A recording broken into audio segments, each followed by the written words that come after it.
এই মাহে রমজানকে সামনে রেখে আমি অনুরোধ করছি, দয়া করে প্রত্যেকেই ইনশাআল্লাহ, নওজোয়ান ভাই তোমরাও বাবা, বয়স্ক বাবা আপনারাও, পর্দার আড়ালের মা বোন আপনারাও, হাত জোড় করে বলি, আমি আপনাদের ছেলে কারো, আমি আপনাদের কারো ভাই, আপনাদের কারো সন্তান, আপনাদের কারো নাতির বয়সীও হতে পারি আমি আপনাদেরকে অনুরোধ করছি। আর ছেলেরা তোমরা আমার সন্তান, তোমরা আমার ভাই, আমারও তো 15 বছরের সন্তান আছে, অতএব যাদের বয়স 15-16 ধরে নাও তুমি আমার সন্তান। আর এর চাইতে বড় যারা, তুমি আমার ছোট ভাই, আমারও তো ছোট ভাই আছে। আমি চাই না আমার সন্তান নষ্ট হয়ে যাক, আমি চাই না আমার ছোট ভাই বরবাদ হয়ে যাক, আমি চাই না আমার বাপ চাচা দাদা জাহান্নামী হোক। এই আশা নিয়া আমি অনুরোধ করলাম, মাহে রমজানকে সামনে রেখে চলেন গুনাহ ছেড়ে দিন।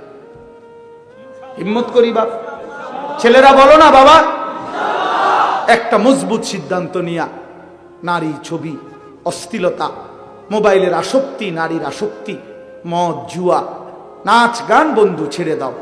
হিম্মত করো, তুমি পারবা ইনশাআল্লাহ, তুমি পারবা। বাবা চাচাদেরকে বলি, হারাম রোজগার ছেড়ে দেন, বিড়ি সিগারেটের অভ্যাস ছেড়ে দেন, চা দোকানের আড্ডা ছেড়ে দেন। মা বোনদেরকে অনুরোধ করি, বেপর্দার জিন্দেগি ছেড়ে দিয়ে সিদ্ধান্ত নেন, এবারের রমজান গুনাহমুক্ত রমজান।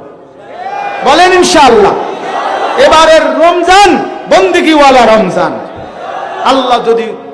আল্লাহ বলবে, বান্দা ঠিক আছে, যদি 30 দিন গুনাহ থেকে বাঁচতে পারো, 30 দিন যদি আমার বন্দেগীতে ইবাদতে লেগে থাকতে পারো, আল্লাহ বলে, বান্দা ওয়াদা দিলাম লাআল্লাকুম তাত্তাকুন, 30 দিনেই তোমারে 1 মাসে মুত্তাকি বানাইয়া ঈদের দিন জান্নাতের ফ্লাইটে উঠাইয়া দেব। 1 মাসেই জান্নাতি, 1 মাস।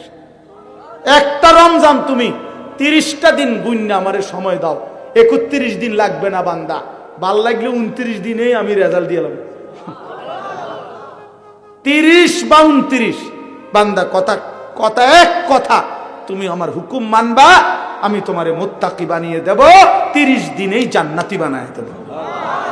এই জন্য মাহে রমজান জান্নাতের মাস, মাহে রমজান আখিরাতের মাস, মাহে রমজান নিজের জীবন সাজিয়ে তুলবার মাস। এই জন্য আমরা চেষ্টা করবো তো ইনশাআল্লাহ।